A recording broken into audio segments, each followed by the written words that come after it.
entero.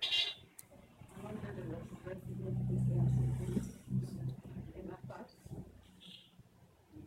nosotros te vamos a extrañar mucho.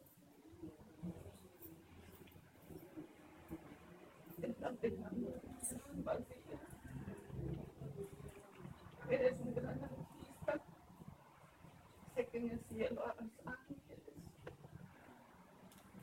Aquí en la tierra, tu familia, tus hermanos. Sé que desde allá los vas a cuidar muchísimo. Que el Señor perdone todos los pecados que reciba.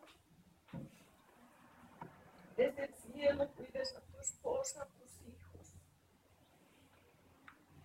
¿Qué más puedo decirte? Tú eres un gran artista.